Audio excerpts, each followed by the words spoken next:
Hello chaps, blondbassist. I've got a question. What the f*** happened to racing games? Now I've played a handful of the latest races, including Forza 6, 7, Apex, Horizon 3 and Gran Turismo 6. They all have the obvious improvements in physics, graphics, more camera views and the like, and I assumed that this was the best races I'd ever been, but I struggled to play any of them for more than an hour as they just got so boring so quickly. I didn't give it much thought at the time and I just assumed that I grew out of racing games. I recently got my hands on a PS3 test kit, and one of the things you can do with it is natively play PS2 games. The first game I fired up was a childhood favourite, Gran Turismo 3, and immediately I was sucked in and I haven't stopped playing it for the last week. After playing this now 17-year-old racing game, I have noticed several points where racers of today have seriously regressed.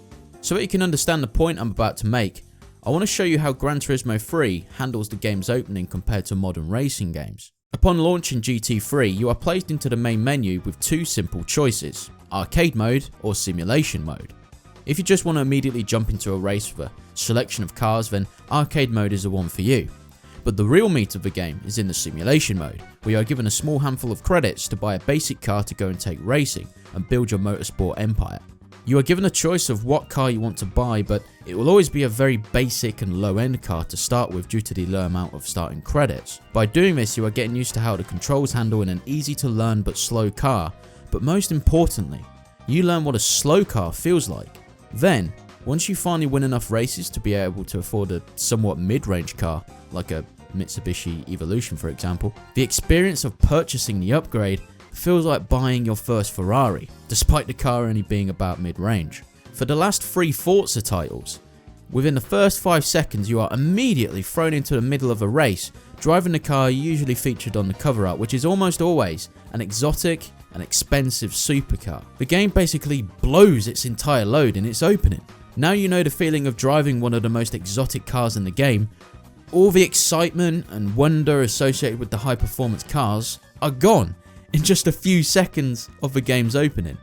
In Gran Turismo, the emphasis early on is very much on cars that you can actually own in real life. You go take that car racing, then use the prize money to buy better and better cars, filling your garage and becoming rich in the process. I feel that with newer games, the emphasis is heavily placed upon high performance and exotic cars almost exclusively. This focus on special cars has the adverse effect of making all the cars in the game feel bland, as there is no distinction between all the 50 shades of special. When it comes to how fast you earn currency, GT3's flow of cash feels just about perfect. I never felt like the game gave me too much or too little, as I always had the option of doing a few easy to win races to quickly raise a small amount of cash, and if I wanted to make some serious bank, I would take part in a championship race. And whilst they can be sometimes long and arduous, I emerge at the end feeling a very rich man compared to when I started. In addition to a randomly selected prize car should I win said championship.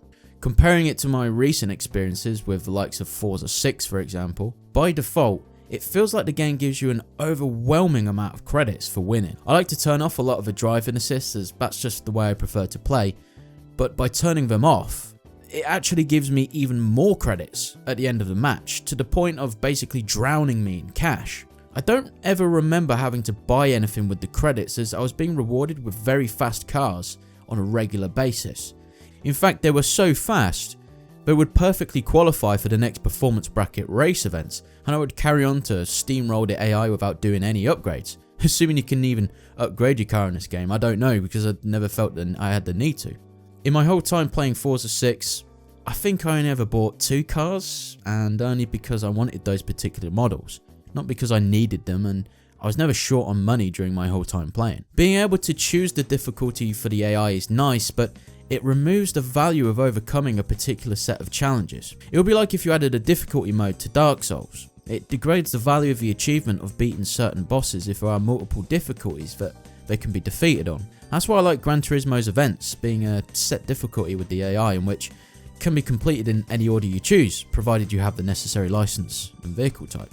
GT3's original soundtrack is very distinct and catchy, but most importantly, the menu music is carefully selected depending on the context of the screen you are viewing. For example, the music played at your home is very soft jazz, which immediately puts you in a relaxed mood, similar to the feeling you get after returning home in real life. And even though home is nothing more than a menu option which changes the static background when you click on it, it manages to feel more than just a submenu in a user interface. The same can be said when you leave home and the world map is displayed. The music played evokes that feeling of an eve of a journey, with the vans all packed and the only thing left to figure out is the destination. Likewise with the music played when choosing a race event, it emanates that feeling of a pre-race adrenaline rush with high-paced, heart-pounding music. For comparison, let's go and take a look at the menu music on the latest Forza title.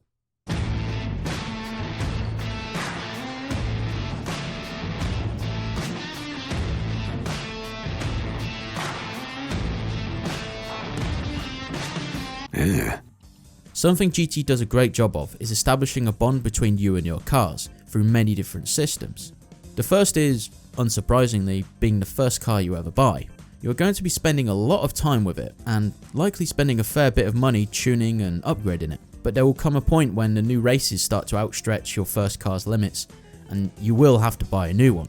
Even though the cars are purely digital pixels on a screen, I felt a genuine connection between some of the cars in my garage, which is helped by things such as mileage counters on cars, having to change the car's oil periodically, washing the car, and just the general memories of all the races that car has allowed you to win. It's really well executed. I can't say I've ever experienced a similar feeling with modern races, and I think this is because the game pits you in and out of cars so fast, you never seem to have enough time to develop a real connection with any particular one. It's as if the game is terrified of you losing attention, so it's frantically switching you in and out of cars in the hope of keeping the game fresh, but instead it ends up having the adverse effect. Gran Turismo also has a habit of developing memorable stories organically, and I have one here to share with you now. So this happened right at the start of the game. I just finished my first race series and got gold on every race with my Mazda MX-5, but my cockiness was quickly destroyed.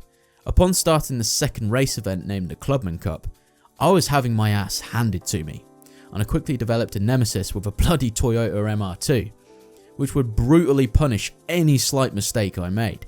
In the end, I realised I had no chance of winning matches with my car in that state, so I took myself straight to the tuning shop, dumped all of my savings into upgrades, then returned to the track with absolute joy as I had passed a lot of the other cars by the first corner. However, my arch rival, the Toyota MR2, was still there ready to punish my ass the moment I gave an inch.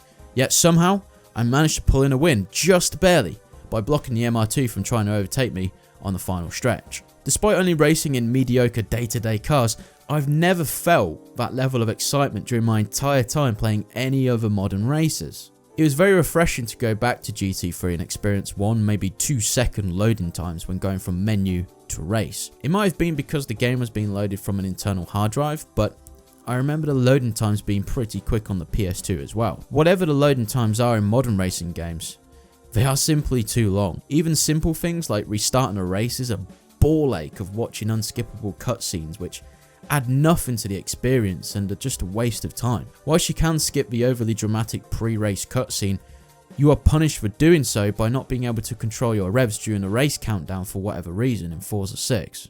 And that's really the main problem with modern races. Whilst they have all the high-tech 4K graphics, weather simulations, realistic physics and the like, they're just cold, sterile, and unrewarding. They simply lack soul. If you're into racing games, go pick yourself up a copy of Gran Turismo 3 and play it on a PS2 or an emulator or whatever's your jam. And whilst the graphics haven't aged that well, what has aged well is the locked 60 frames per second gameplay.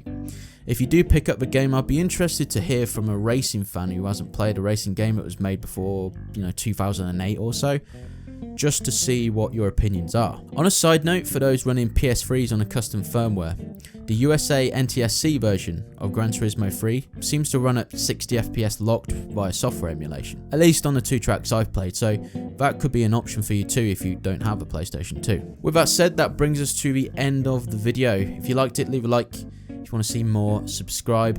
Until next time, thanks for watching, and I'll see you in the next video.